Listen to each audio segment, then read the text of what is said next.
c'est Aboussou Abraham. Je suis l'un des représentants des athlètes du Bénin à ce forum des athlètes. Et le sport que je pratique, c'est le roller sport. Le roller sport. En anglais, c'est le skating. Roller skating. Donc, c'est ça que je fais comme sport. Et je suis très content d'être en Algérie aujourd'hui pour représenter le Bénin à ce grand forum, ce premier forum des athlètes africains. Justement, ce forum, c'est quoi votre ressenti? Qu'est-ce que vous en pensez? C'est une première. C'est une première, c'est une très grande joie qui m'anime. Et ce sont des bases très solides que nous sommes en train de fonder sur le continent africain. Et c'est d'autant plus honorable puisque c'est le premier forum des athlètes africains qui se tient ici en Algérie. Donc c'est une avancée majeure. Ça paraît peut-être banal, mais c'est un pas de géant que nous sommes en train de faire dans l'évolution du sport en Afrique. Et je crois que de ces séances, de ces échanges entre les pays, différents athlètes du continent, va ressortir des décisions qui pourront véritablement impacter le développement en Afrique. Au nom des athlètes du Bénin, est-ce que vous avez quelque chose de particulier à nous dire? Quelque chose qui tient à cœur? Oui, c'est une fierté. C'est une fierté. Participer à ce genre d'événement, c'est pas évident. C'est pas évident. Si moi je représente aujourd'hui les athlètes, ça veut dire qu'eux aussi, à leur tour, ils peuvent être à ma place. Et donc, il y a toujours espoir. Il faut travailler, faire son job et qu'ils sachent que l'espoir est permis. L'espoir est permis parce que toute société, toute organisation est amenée à évoluer. C'est vrai, des difficultés existent. Souvent, on en arrive même à se décourager, mais l'espoir est permis.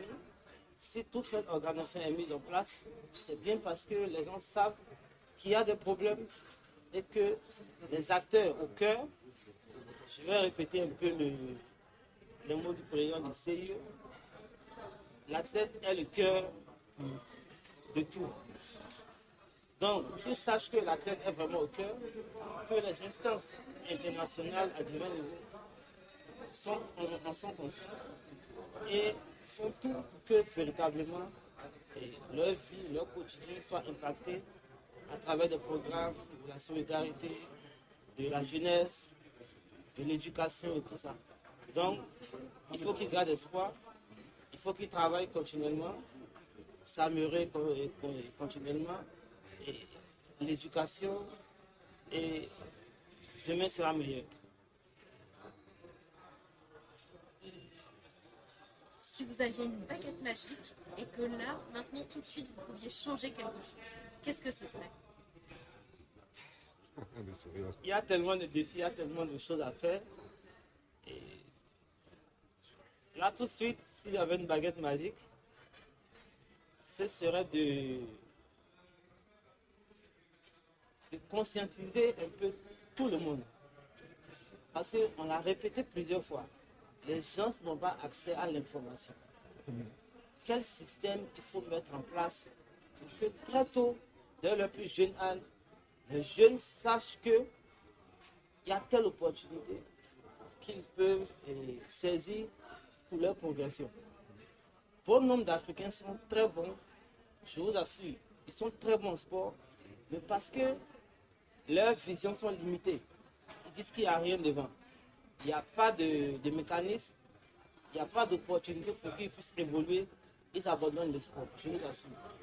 Donc là, tout de suite, si je pouvais réveiller tout un chacun en matière d'information, j'allais le faire. C'est très capital parce que nous, par exemple, on a vécu. Même quand on était très fort, on ne savait pas que certaines opportunités existaient. Et c'est aujourd'hui qu'on vient les découvrir. Donc il faut vraiment que les athlètes africains, les passionnés de sport sachent que, il y a ces opportunités qui existent et il faudrait quand même les saisir. Il y a beaucoup d'athlètes féminines et de plus en plus. Ça va être la première fois que ce sera les Jeux paritaires à Paris en 2024. Et même chose pour les Jeux Olympiques de la jeunesse en 2026. Donc, Et cinéma. est-ce que les femmes, c'est l'avenir du sport? Je dirais que le genre va de pair. Le genre va de pair. Autant nous avons besoin des hommes, nous aurons toujours aussi besoin des femmes. Et ce qu'il y a lieu de faire, c'est de travailler pour conscientiser. On l'a dit lors de la réunion, il y avait même une question, les discriminations liées à la religion, au sexe et tout ça. Donc, ces stéréotypes-là doivent changer. Il faut briser les barrières et il faut faire comprendre à tout le monde que le sport, c'est un droit de l'homme. C'est un droit fondamental. Donc, Et c'est donc un droit de la femme aussi. voilà, donc c'est donc un droit de la femme.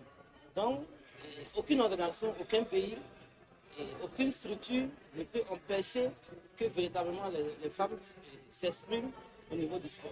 Parce qu'il faut l'égalité au niveau des gens. Donc, si elles remplissent les conditions, il faudrait quand même trouver des mécanismes pour pouvoir les faire évoluer. Et non les bloquer à tout moment. Bon, la femme n'est pas destinée au sport.